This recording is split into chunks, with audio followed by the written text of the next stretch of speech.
Okay.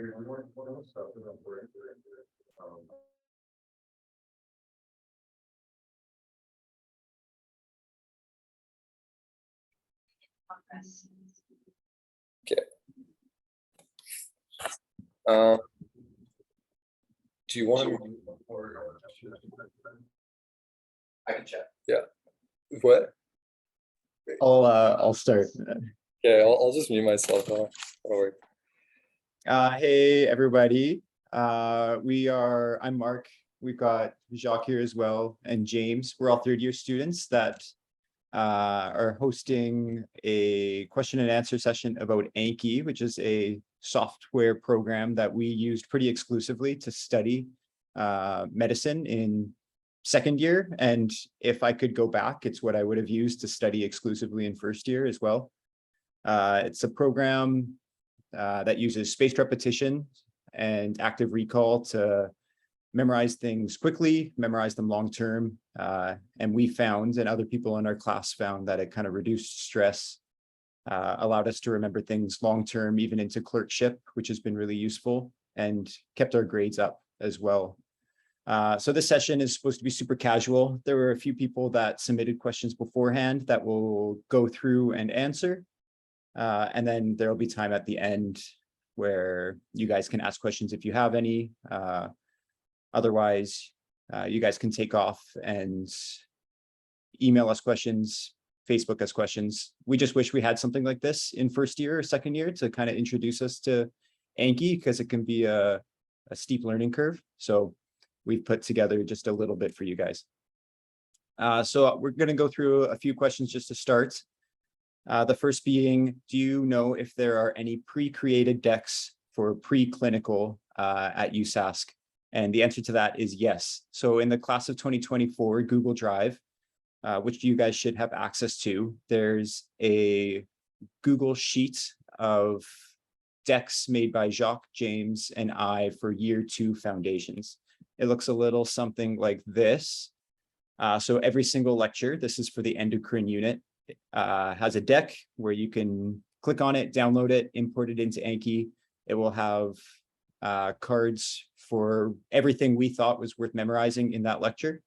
And you can go ahead and do them. You don't have to create your own cards as long as they're still matching up to those lectures pretty well, which takes a big chunk of time off your hands. And hopefully it's time that you can use to do things you like, hang out with your family, hang out with your friends. So those are available. They're free. They'll always be free. And you can always add on them and build on them and change them as you see fit, but they're available for download. Another question is, what's a good resource for finding more decks? So sometimes topics change year to year, and there's more information added to a lecture that may not have been there before. And so if you want more decks to use cards from, there's a subreddit on reddit.com called Medical School Anki, and it's got a great repository of pre-created decks. The gold standard of which is called the Anking deck, which I think is up to 30,000 cards now of really good content with great video resources linked that you can watch. It's all of the flashcards are really held up to a high standard, really good for learning, and you don't have to unsuspend or go through all 30,000 cards. You can kind of take the ones that you feel are useful or high yields and just learn those ones. So we can send a link to that for you guys as well. And another big question, which is a pretty big topic, is how do I create my own questions? So second semester of first year, I actually tried to make my own cards and found that because I wasn't making them in a way that was very well suited to flashcards, I kind of got burned out, wasn't making cards that were sustainable to be doing long-term, wasn't learning the material as well as I could be. And so it's a big topic to make cards that are well done so that this software really works for you. So we're also going to go through some of those concepts of the key principles of how to create cards where They focus on high yield concepts and they're memorizable in the long term. So usually what we do with these is a closed deletion, utilizing these sort of effective knowledge principles. So one of those is the minimal information principle, where you want as little information in one card as possible. You don't want to be memorizing a list of 10 different things because it's difficult to do. And say you recall 8 of 10, you don't know sort of if that's good enough to mark the card as complete or not complete. So lists are bad. Other things like using imagery can be really good in cards, focusing on high yield information, using redundancy to solidify your knowledge, and creating read my mind cards where there could be multiple right answers is something we really want to stay away from. And so this can be a bit confusing at first. So we're going to walk through some of these individually so you guys can kind of see what we're getting at. Here's a card in our decks that utilizes several of these principles. So this is a high yield concept. Graves' disease is, I think, the most common cause of hyperthyroidism right now. And so it's something that we want to learn about. And pre-tibial myxedema is a sign that you can see in people that have Graves' disease sometimes. So this is something that the three of us thought useful to memorize. And we wanted to create a card that solidified the high yield information while also providing some imagery to help guide sort of what this would look like in real life, focusing on minimal information principle, having a little bit of redundancy. So I'll walk through this card with you guys really quickly. And you don't need to know what Graves' disease is or pre-tibial myxedema is right now. That's sort of beyond the point, but eventually you will. So there's 3 different closed deletions in this card, with a closed deletion being something that's blanked out when you look at the card when it's asking you the question. So the 3 blanks are Graves' disease, pre-tibial, and myxedema. So this card will ask you 3 separate times, with each one blanked out at a different time, these 3 core principles. So Graves' disease, the disease in question, pre-tibial, the location of the myxedema, and myxedema, the actual symptom that you'll be seeing. And then the extra part of the card that you can see, there's the text and the extra. The extra is information that's useful to the pathophysiology of why this happens, but isn't something that's really useful clinically to identify it, isn't probably something that you'd be asked about unless you were going into endocrinology specifically. So we put it in the extra where it will pop up, but you won't actually be asked about it as a flashcard. So this looks a little bit like this on the front end of the card. So you can see the blue is Graves' disease, and Graves used to be blanked out in this specific card. And once you finish the card, it gives you that extra at the bottom, where if you were interested or wondering about the mechanism, you could see it below with a quick reminder of what this actually looks like clinically in a patient. And Jacques is going to talk a little bit about some other strategies for card creation. Yeah, thanks, Mark. Would you mind going back to the slide with the Graves' disease real quick? One of the principles that I kind of want to point out on this card that's it's really good for this is the no read my mind questions, in the sense that every close is really specific. There's only one answer to it.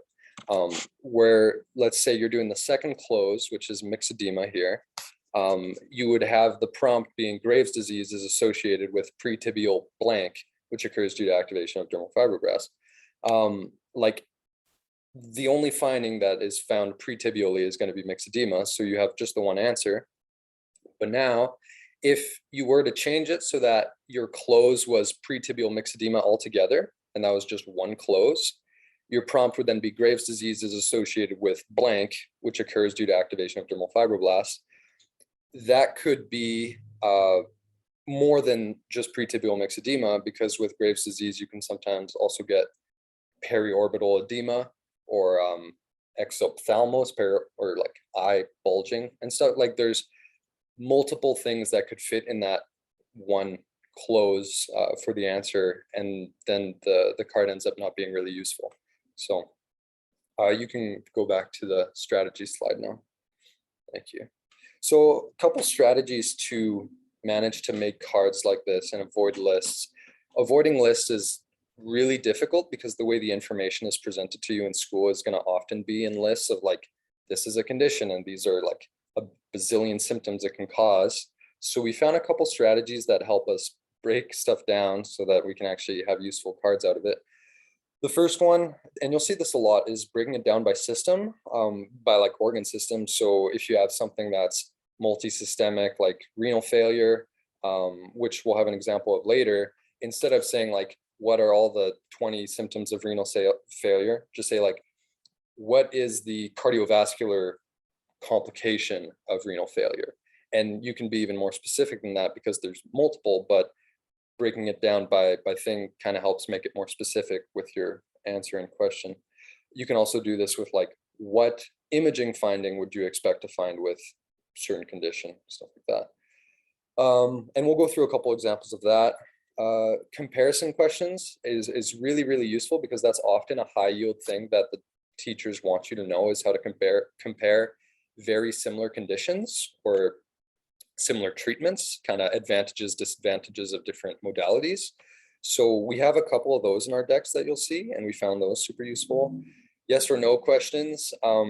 They seem silly when you make them, but they end up being really useful because when you haven't seen the lecture just like 2 hours before, and it's like your 5th time seeing this card, so you haven't seen it in like 3 months, somebody asks you like, do you get this symptom in renal failure? And it's yes or no.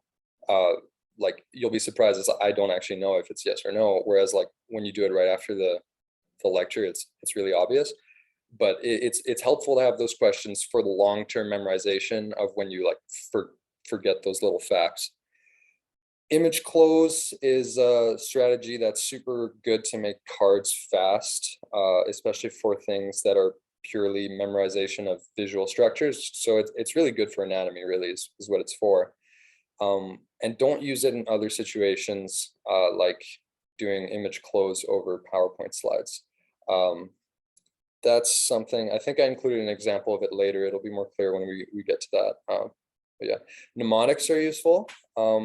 It's easy to kind of get carried away with mnemonics though, because we have a couple too many mnemonics, I think. But it's helpful when you need to memorize like risk factors or complications of things, and there's just no other way to break it down. Mnemonics can be a good way to memorize things you do need to memorize.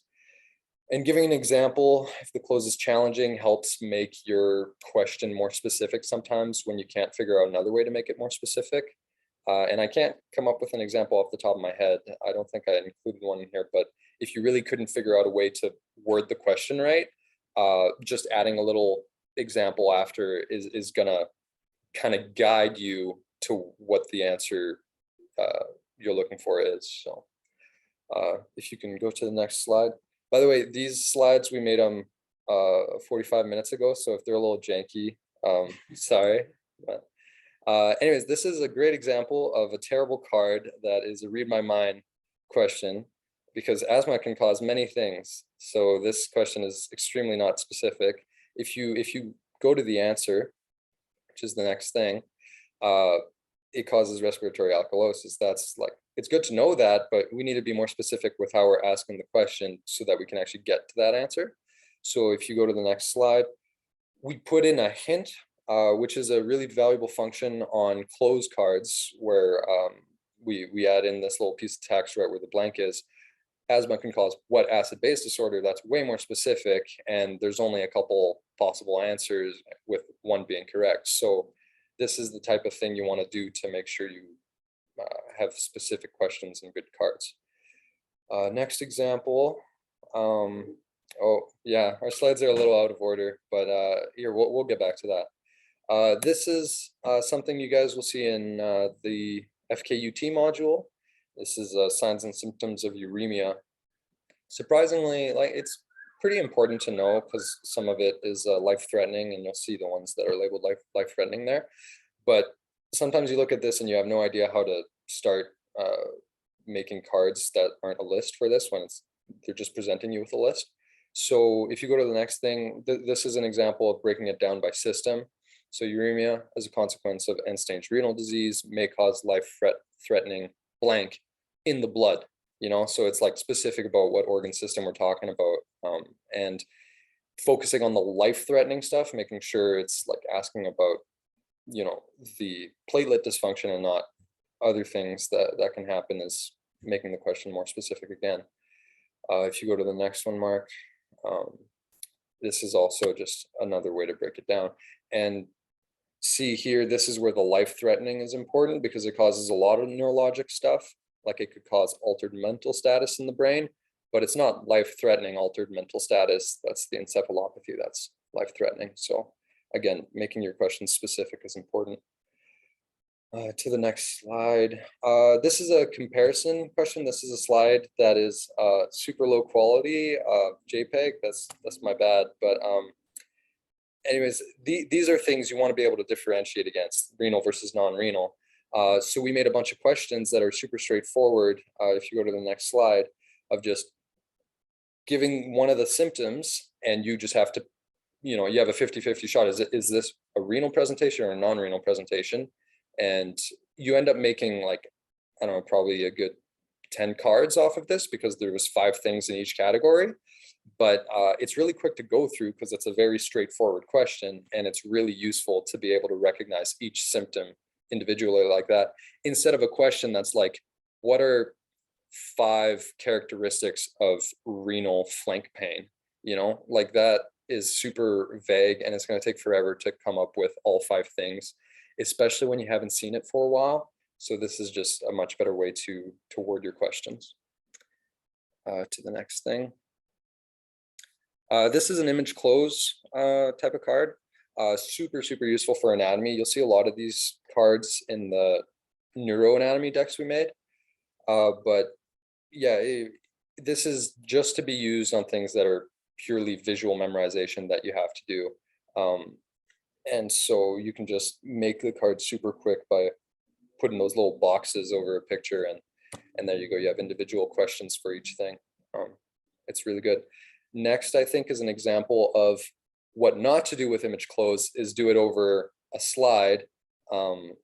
So this is a slide we had about some of the extrapulmonary manifestations of a rare condition I've never encountered again since seeing the slide. But I just put a box over one of the 4 things. And this question, like, this is super non-specific. Like, I have no idea what I'm being asked for. And even if I did kind of know what I'm being asked for, these type of questions are really bad because you end up memorizing what the slide looks like and just having an answer pop up in your head because of what the slide looks like, but you're not actually like consciously processing the question, in the sense that you're not thinking, oh, what are the 4 extrapulmonary manifestations of PCD? You just see kind of this slide where the picture is, kind of how much text there is. You have just an immediate recognition of that, and you're thinking, oh, this is the piece of blank thing that's there. And you'll get the card right a couple times doing that, but the thing is, it's never going to present that way to you in clinical or in the real world. Like, no attending is going to be pimping you, showing you this exact slide, saying what fits in here. It's going to be, you're going to have to recognize it. Essentially, the cue, this card, having a card like this doesn't cue your memory in the correct way. So don't do cards like these. Okay, and I think that's kind of all we prepared for answering the questions that came in. Now, do you guys have extra questions for us? If you do, you can unmute yourself, or you can send us a private message or put it in the big chat, however you like. Oh yeah, right. Do you want to talk about that? Yeah, so we got a question asking what is a reasonable amount of questions to do per day in the software. And so the software really only works if you're keeping up with it. You don't want to do it one day and then not do it the next day, because every single day you'll have cards due from previous lectures. So say you did a lecture on asthma yesterday, and those cards are going to pop up again the next day, and then they'll pop up again in 5 days or 14 days, or however your schedule is set up, which is something we can talk about if you guys have questions. So you really want to make sure that you're staying up with the cards that are due. So a card that you did yesterday is going to pop up again today, and that's called a learning card. So make sure you keep up with those. And cards that came up from GI, so say you were talking about Crohn's disease or something, and you haven't seen that card in 3 months, but it's popping up again now because it wants to remind you of it and make sure that you're remembering that information. You want to keep doing those every day as well, just so that you're not falling behind and having a big backlog of hundreds of cards to do or thousands of cards to do. A question that is a little bit more nuanced is how many new cards should you introduce every day? So if you did 200 new cards today, you would have to do those cards again tomorrow to solidify that information, because that's how spaced repetition works. If you're doing that 200 new cards every day, you'll very quickly become overwhelmed with the amount of cards that you have to do, because you're introducing new cards every day, but also have extra learning and review cards every day. So what we found and what our decks kind of stick to is around 50 to 100 cards per day. A deck might be anywhere from kind of that 50 to 60 card average, some getting up to 100. Sometimes we would do a deck on a lecture on a Friday, but not start the cards until Saturday or Sunday to kind of spread it out a little bit. Any more than that, and I would worry a little bit about sustainability of being able to keep up with your review and your learning cards. So that's kind of the sweet spot that we found. It depends on you and how you kind of like to study and how much you think you can handle, but we kind of wanted to keep it to a minimum, because one of the reasons we were using this software was to have more of a life, spend less time studying so we can spend more time doing other things. So it's important to kind of try to find that balance. And now, yeah, feel free to pop any other questions in the chat or out loud, or if you guys want to take off, you are more than welcome to. If you want to send us a Facebook message, you're more than welcome to as well. Here we got one question that came in here. Did you guys make any decks for the biomedical sciences module? So, and I guess vice for us first years. Oh yeah, so you guys are in a new curriculum, which is kind of convenient for you guys in the sense that you guys are going to be starting on heme, I think, and then endocrine. We don't have much made for heme because we only actually started doing it all three together in second year, and we started with FKUT, and heme, resp, GI, cardio was all first year, so we don't really have anything to offer for that. But the reason I say it's kind of good to have heme and endo, or to have endocrine pretty soon, is you guys will have really good cards, access to good cards right off the bat. But unfortunately for the biomedical sciences stuff, I don't really know how they're doing it now. I think it's going to be pharmacology, histology, and microbio. You guys can correct me on that. But we don't have anything made for that, unfortunately, but there's really good decks for that in the Anki deck that we were talking about that you can find on the medical school Anki subreddit. Unfortunately, it's hard to navigate. It's a steep learning curve to figure out how to find the cards that are relevant to you in that deck. But if you watch some of the Anki's videos on YouTube, you can kind of get a hold of it after spending a little bit of time with it. And if you guys unsuspend cards that are really relevant to you, like for the lectures you've done, you'll have access to really good cards for that. So unfortunately, yeah, we don't have specific decks for the lectures you guys are going to have for biomedical sciences. I also just wanted to add in here as kind of a thought based on what Jacques and Mark were saying. This is something that I was guilty of doing when I first started using Anki. Anki's great for memorization and long-term memorization. But it's really easy, like Jacques was saying, to if you have bad cards, to memorize just that card. And so I would challenge you when you're doing Anki, if you do want to start using Anki, to consider as you're doing it, do I understand what's going on beyond this card, or am I just memorizing? So, like Jacques had that slide of respiratory or multi-system condition that's to do with dysfunctional cilia. And so if you understand what cilia do, then some of those extra pulmonary manifestations make a lot more sense. And it can make memorizing a lot easier. So just be careful when you're memorizing. Memorizing is awesome, but like try to ask yourself why as well.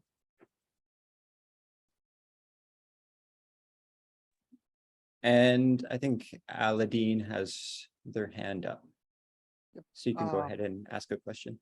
Sure. So when it comes to the instructors saying that to focus on the objectives, from your experience, how do the objectives align with the exams?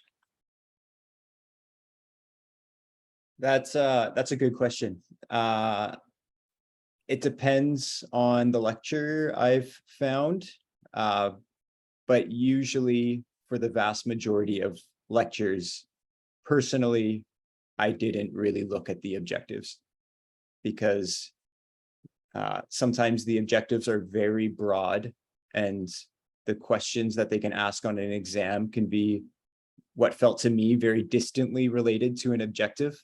And so I found that studying based on slide content and making cards based on slide content was, for exam purposes, the way to do the best.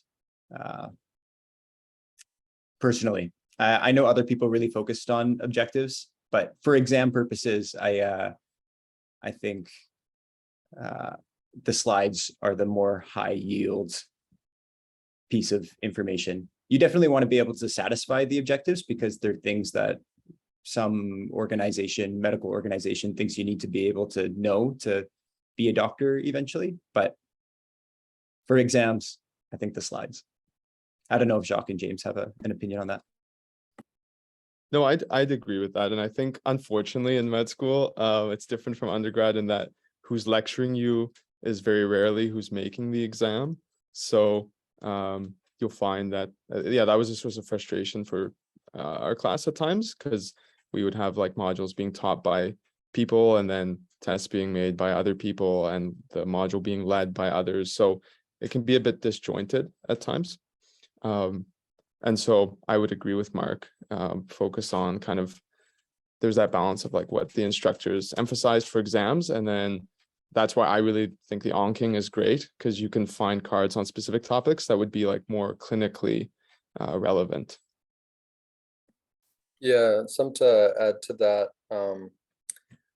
With the decks we made, we added a lot of cards from the Anking deck, which covered things that weren't covered in class. But when we were looking over the different cards, we decided, oh, this seems important. Like this seems like useful piece of knowledge, so we included it in the decks, even though it wasn't taught in class. And it happened a few times or multiple times that stuff ended up popping up on exams.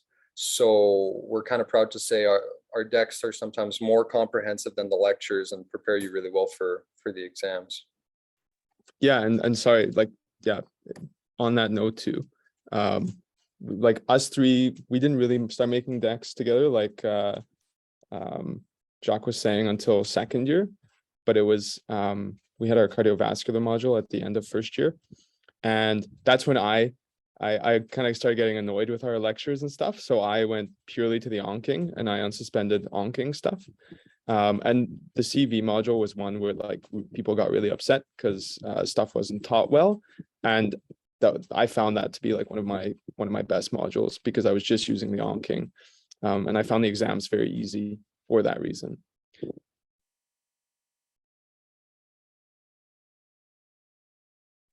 Another thing which I found really nice about using this software is that it really becomes less about doing well on the exam, because I think if you go through the cards diligently and disciplined, you will do well on the exam.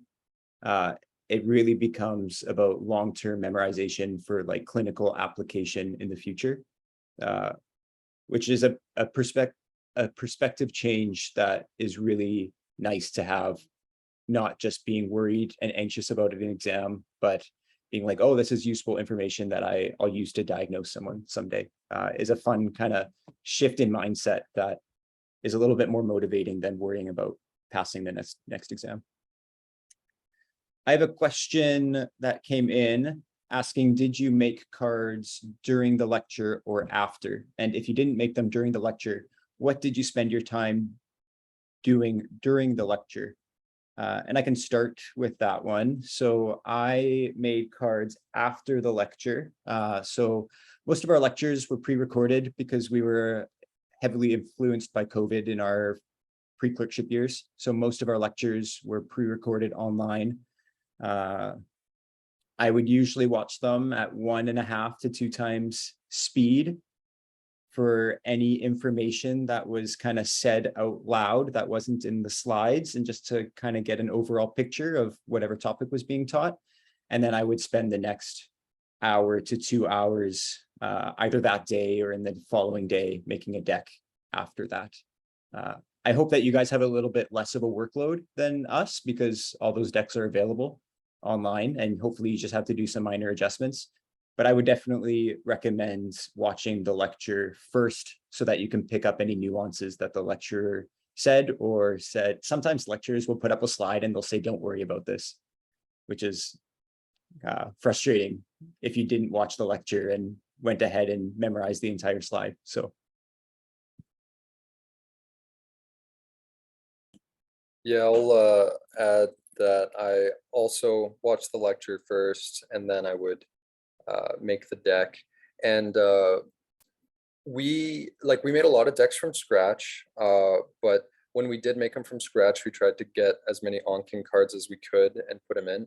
And when we did that, it's way more useful to have the lecture content fresh in your head, so that when you're kind of scrolling through all the different cards in Anki, you can pick out pretty easily, like, oh yeah, they mentioned this because you just saw it like an hour ago. It's like, oh yeah, this was talked about, this was talked about, and just like gathered the cards up like that. I find it much more useful. But again, hopefully you guys won't have to do that for the modules that we already have cards made for.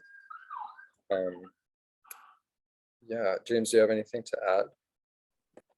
Yeah, I'd say mine probably varied a bit, just based on how cynical I got with like lectures in the module and stuff. But so there was a time when I just I didn't watch lectures. I would just watch like osmosis videos on the topic, and then like Jacques was saying, I would kind of get burned because if people say, or Mark, did you mention this, like you know, don't like skip this slide, and I wouldn't necessarily catch that. So for me, a lot of it was I'd watch osmosis on the topic. I just thought it was very concise, and then I would make cards. Or if it was a topic that I thought was like pretty straightforward, I would just make cards during the lecture. So that's normally how I would approach it.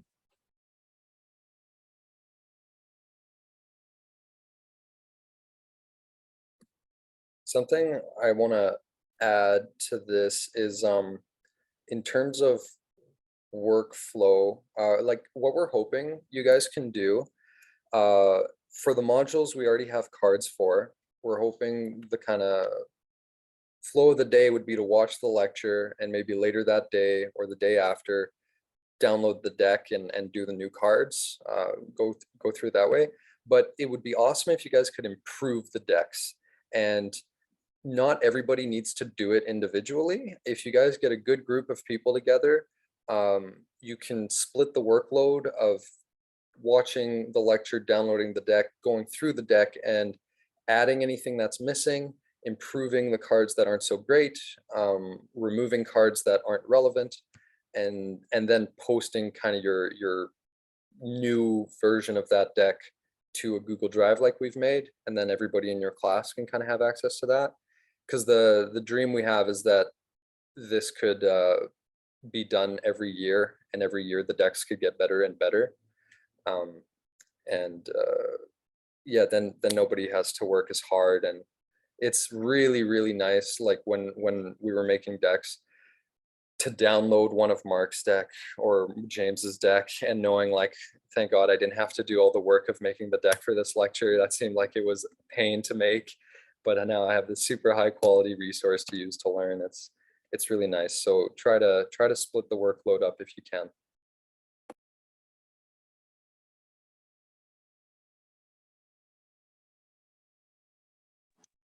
Do you guys know if any second years did that last year and improved on the decks? Like the first years that went into second year?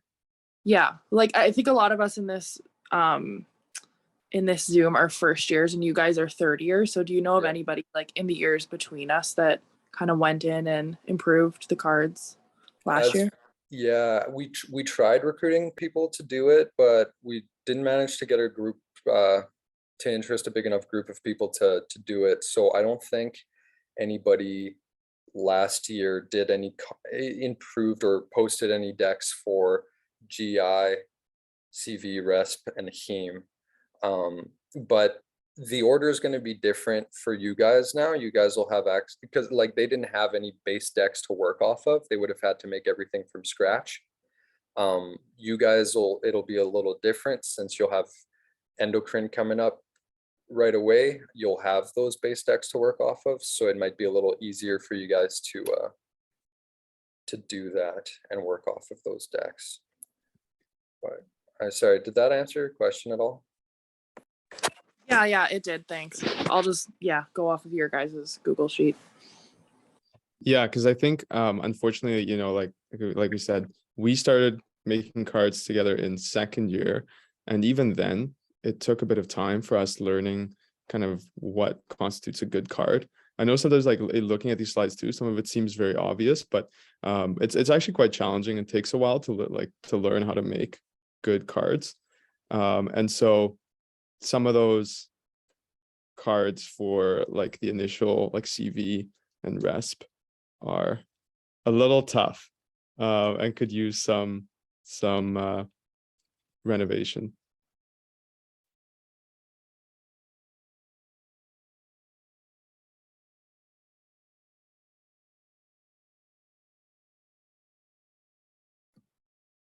Yeah, if you guys are looking for base decks to work off of for the modules that we don't have decks for, you'll want to just use the Anki deck and like gather the relevant cards and then make your own cards to fill in the gaps that the Anki doesn't have cards for.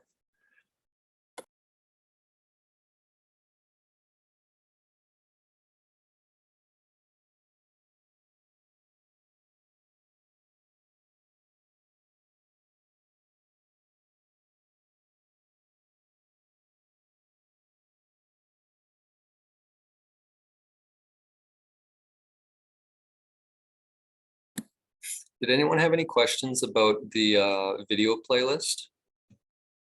Was it clear-ish? I know it's a lot of information at once, so.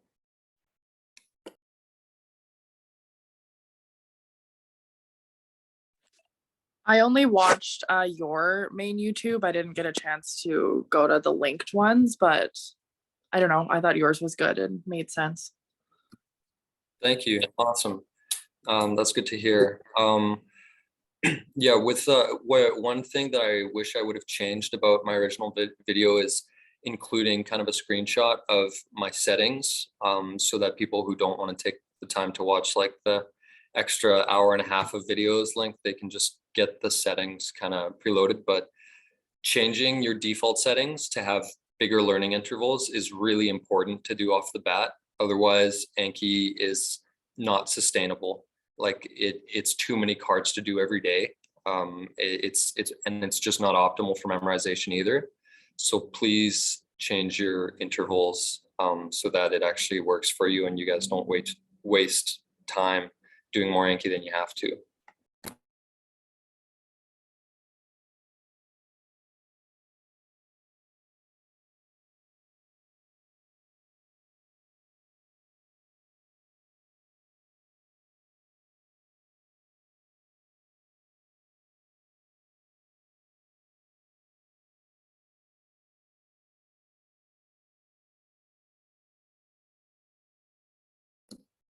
I don't know if I've got a good answer for that one. We haven't figured out a really good answer to your question, Balihar. Yeah, there is a lot of content that you come across that is not Anki friendly. Like the strategies we posted are like, it's not comprehensive of all the strategies we use. Sometimes you have to get really creative about how to get around to asking a question for that stuff. And sometimes you just don't have the time or you just can't do it. I've been doing that thing called, I call it flagging and flipping, where I just include a bunch of material, like a list of things basically, but I flag it green. And then whenever that card pops up for me, I don't even try reciting it from memory. I just flip it to see the other side and read that content.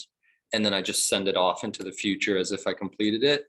I don't know if it does a whole lot. Honestly, I don't think it's ever come up where I've found that to actually be useful in practice, but that's a way to review regularly material that isn't Anki friendly. But yeah, I don't even know if it's worth doing. It hasn't come up. I don't think I've gotten a question right because I had a flag and flip card that that was good. So.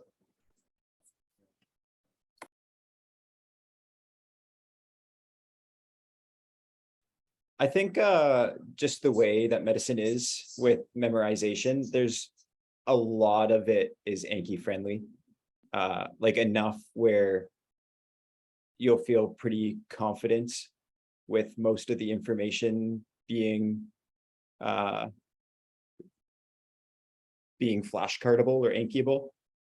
I remember one lecture in the FKUT unit on electrolytes that was just like an overwhelming amount of flowcharts with huge lists, and we tried to make it work in Anki, but it just, like, I ended up just getting rid of the cards because they were overwhelming. I got them wrong so many times. I just didn't find it memorizable with the software. And so things like that, like it's like James said, it's always good to make sure that you're understanding like the process, understanding why things are happening. And so sometimes there might be times where you have to study a little bit more conventionally with, I don't know, writing something out or doing practice questions to help solidify the information.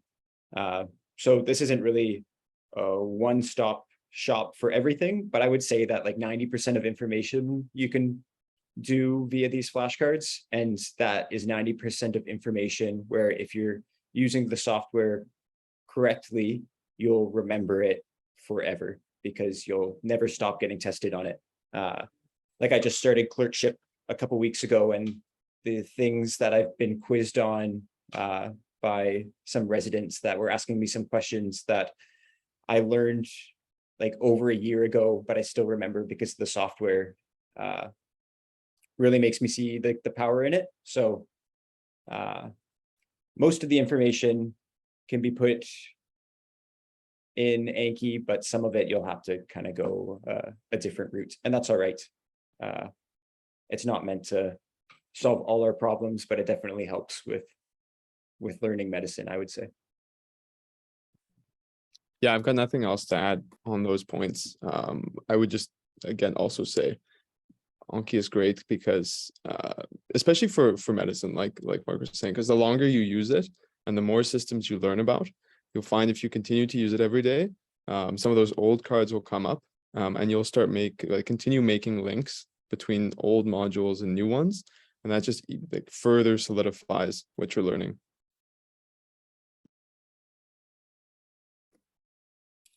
I got a direct question asking about that screenshot of my settings. Yeah, I'll take a screenshot of that and I'll post it onto the College of Medicine Facebook group when I post the recording for this video, so everyone can have access to it. Also, a potential piece of advice. I don't know what your guys' biomedical sciences is going to be like, but if it's anything like we had for principles, it was way too much information at once, and really disorganized. And almost all of it ends up coming back in foundations, but in a more organized format. By that I mean, like, microbiology, we were literally taught like all of microbiology in the first semester, very randomly, just like, these are all the infections of this system, these are all the infections of this system. And it wasn't super helpful. But then every system we went through, like, we do GI, and all of a sudden we learn about the same bugs again, but just for GI and with their symptoms, and it makes more sense. All this to say, if I were to go back, I don't even know if I would try to do Anki for principles, because it was almost better to just try to get through that just bad semester and like get an idea of the concepts and just a little bit of familiarity with it. But then during foundations, like, keep up with the Anki, and that's when you do Anki and really do it. I just don't know if there would be time to do the Anki during principles, or if it would work with the information being so disorganized. It definitely could work, but it would be hard to learn how to do it during that time.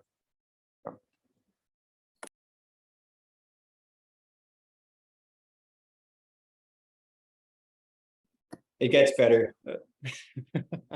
Principles was so rough. Yeah, and I know Anki can seem like a really steep learning curve and be pretty overwhelming to start, but I honestly don't think there's a better way to learn this information long term. And if you stick with it, I think you'll be in a really good spot in a couple years starting clerkship, where I think you'll know more than people expect of you, which is a really nice place to be when you're starting clerkship and feeling a little bit overwhelmed. But it might take some getting used to. Yeah, I have a question about anatomy, because I think that is part of our curriculum change, and I believe it's more incorporated across the systems now. So was all of your guys' anatomy like right at the beginning, or do you have some anatomy in the decks you've made? There's the odd lecture that we had some anatomy within the lecture that they taught just before going into the concepts about it. But that's kind of the oddity. They more so just assumed you already knew the anatomy for a lot of the lectures. So there won't be a whole lot of that integrated into our decks, but you guys should be able to, that'll be something you guys will have to make then, is your own cards for the anatomy lectures you guys have integrated within. But with anatomy, it shouldn't be too difficult, because it's really, really good with image closed cards. So just like, if they don't include a diagram in their slides, like, just find pictures on Google Images and put in image close, and you can make the cards really fast with that. And again, just to address like how it feels like there's no time, like, it's definitely super busy. That's why it's so important to split the workload. Find other people that make good cards, and try to not make your own cards for everything, so that you guys can have some time to yourselves and just be more efficient about it. There's also some amazing pre-made anatomy decks that you can download, like cadaver-based. I think there's a deck based off of like Netter's anatomy cards, and they're all just those image occlusion with kind of just the box over what structure is this. If you can find those, and just when you get to the head and neck unit, kind of find the cadaver with his head like this, and it'll point to all of the structures, and you can use ones that have been made by other people. So I used a little bit of that, and I wish I used it more, but something like that is something you can kind of trial and see if it works for you.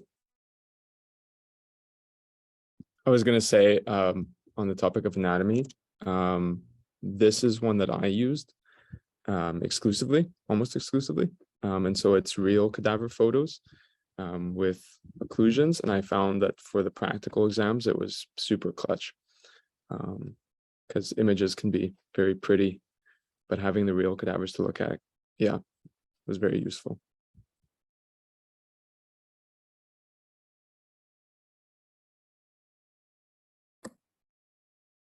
Yeah, when you guys get to MSK too, you guys will have to know things like innervation and action of muscles, which isn't like an image close you can do, but some of the pre-made decks, like dope anatomy is one of the known anatomy Anki decks you'll find on the medical school Anki subreddit. That has a lot of cards for the different action innervation of muscles. So if you guys, nice. Yeah, if you guys do that for that part of anatomy, it'll be really useful too.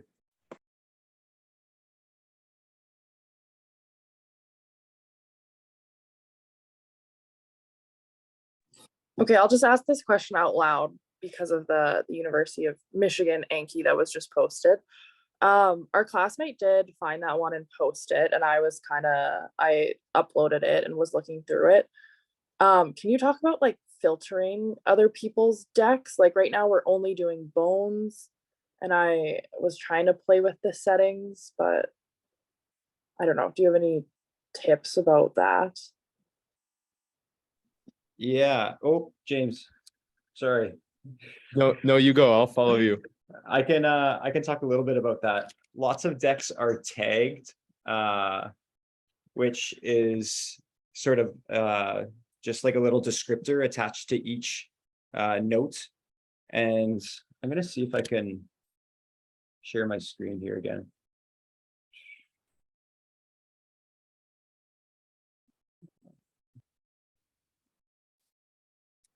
Can you guys see that? Yeah, I can see it. Nice. So down here, there's tags.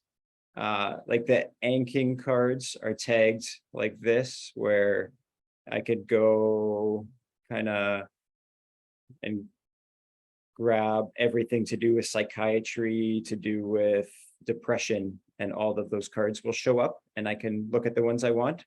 Some anatomy decks are tagged similarly, like dope anatomy that James was talking about.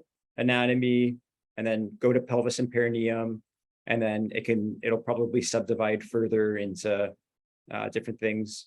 So tags are a really good way to sort. And then also using that search feature up here is actually pretty powerful. So you can search radial nerve and innervation, and maybe kind of that cards pertaining to those would come up. And then you can grab those cards and unsuspend them as you see fit. Jacques is actually really good at this, so maybe I'll let him talk about the searching, but I think James had something to add as well. No, same thoughts. If you search by tag, and like Mark was saying, there's an add-on called the Better Search add-on, and it allows you to not just search by keyword, but search by tag, which is really useful in these massive decks like the Anking. I don't know if I can share my screen, but Mark, do you have the Better Search add-on? I don't remember. I think so. I can search by tag.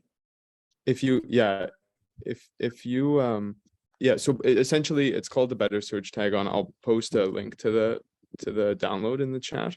And that one's really useful because you can search by that tag and for these massive decks. So you can search like the topic that you're discussing, osteoporosis or whatever, and it'll show you the cards that are tagged by that. Oh, sweet. Okay.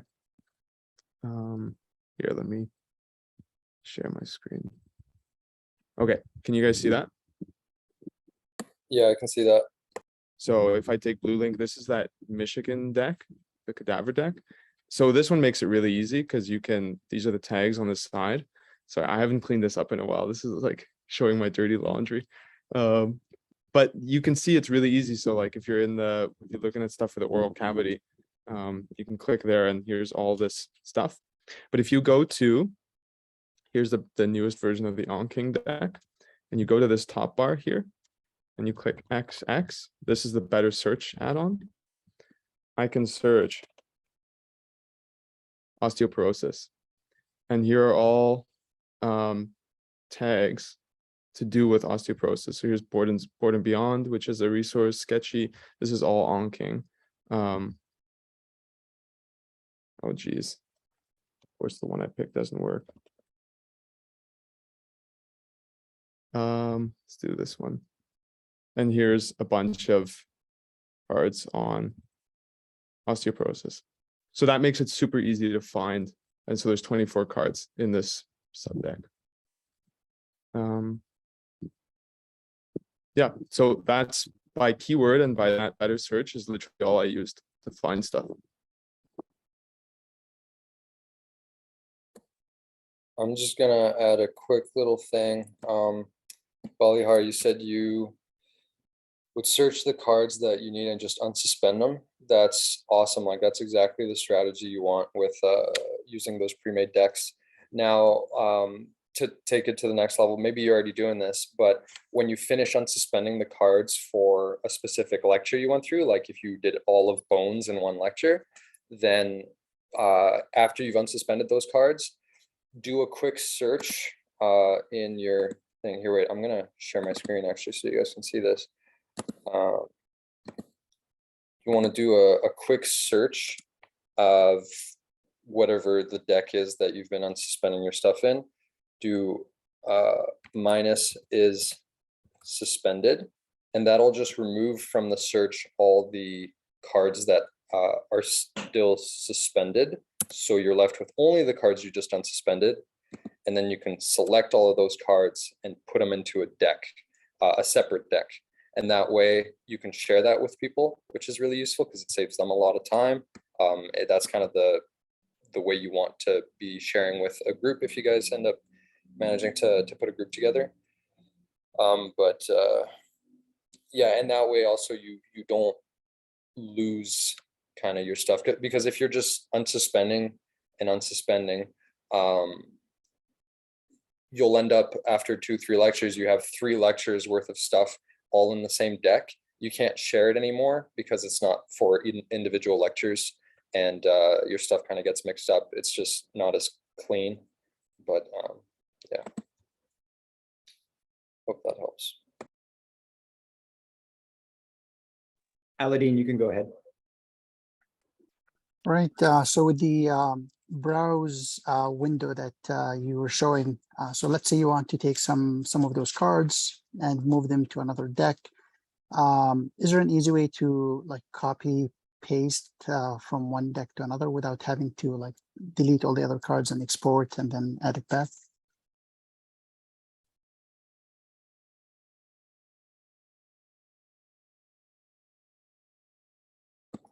I'll just kind of try to show the general workflow that I do that in. I'm just going to switch to a different profile so I don't mess up the one I usually use. Okay, let's say we've got the Anking deck here, and I already found 4 cards that I wanted to unsuspend, but this is a deck of 30,000 cards.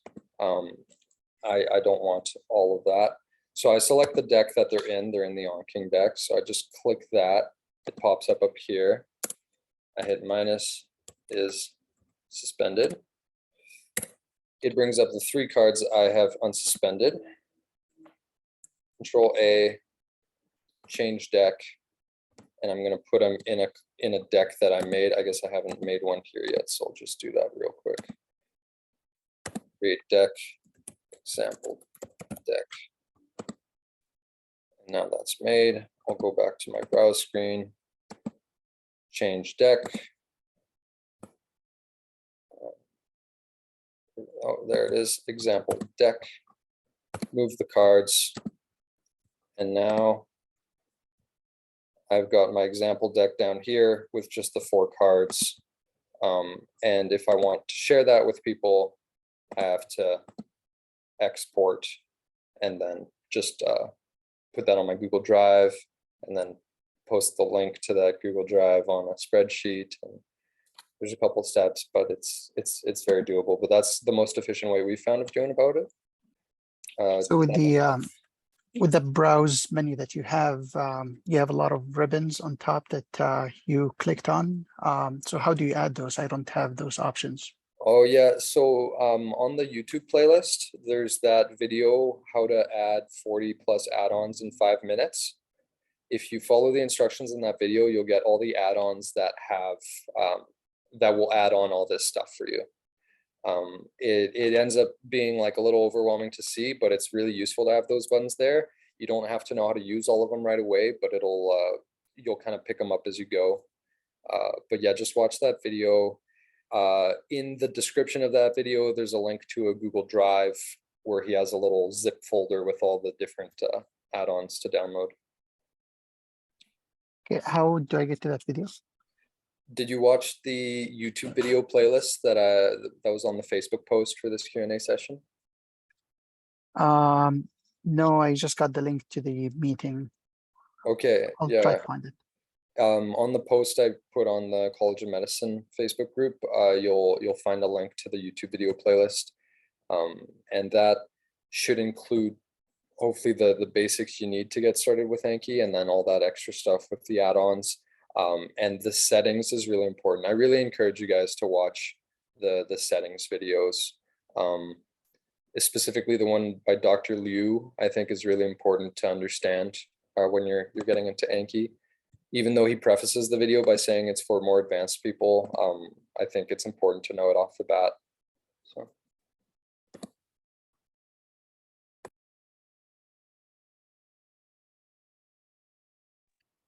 Okay, one quick question after watching you do that. So I was able to like change decks with all the cards I wanted.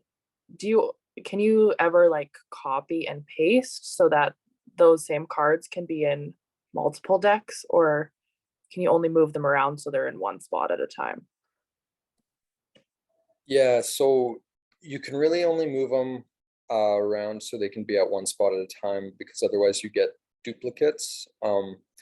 The way to get around that then is when you get into tags. So with tagged, you can kind of have a card that belongs to 2 different decks at once. Here, wait, I'm not sharing my screen anymore, hey.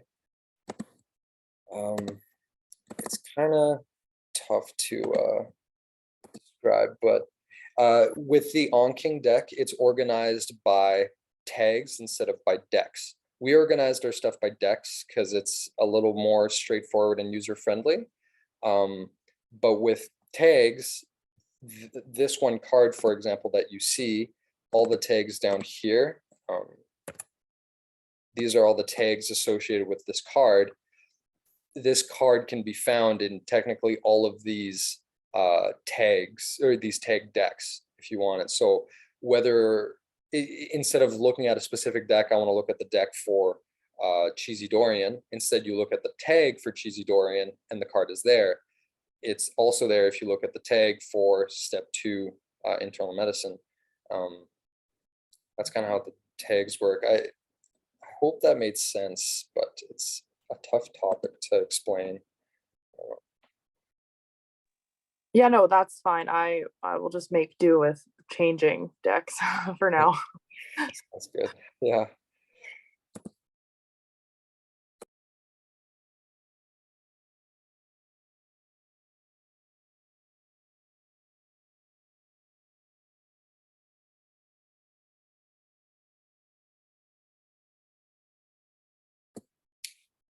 Just a question for you guys. Would you find it helpful to have another Q&A session like this, but in maybe a couple weeks once you guys have a little more experience with the software and more questions kind of pop up?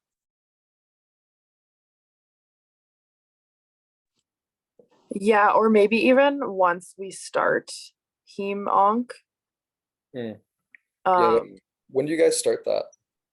in October, I'm pretty sure. Okay. Okay, yeah, for sure. Yeah, we'll try to set something up in October then. And again, if you guys have any questions with the software, you guys can message me, Mark, or James directly on Facebook, or if you guys see us at school, feel free to talk to us. We're happy to talk about this stuff. But yeah, we'll try to set another Q&A session up for October then.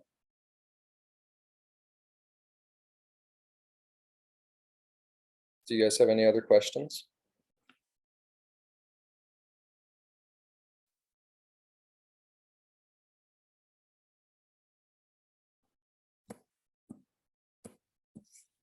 All right. Well, I think then that's probably it for today. Thank you guys very much for attending. This was fun to do. I hope it was useful. And we look forward to talking to you guys again in October. Really, best of luck with your biomedical sciences semester. It sucks. It sucks, but it gets better. And yeah, good luck with all the studying and have fun. It's a fun time. Yeah, good luck, guys. Feel free to reach out if you have any questions at all. See everyone. I know it can be overwhelming, but you'll all make it through. Even though sometimes it seems like you won't, but you'll all make it through. See you guys.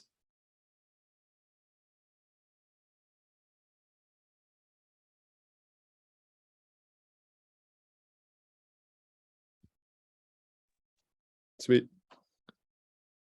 I gotta get going now.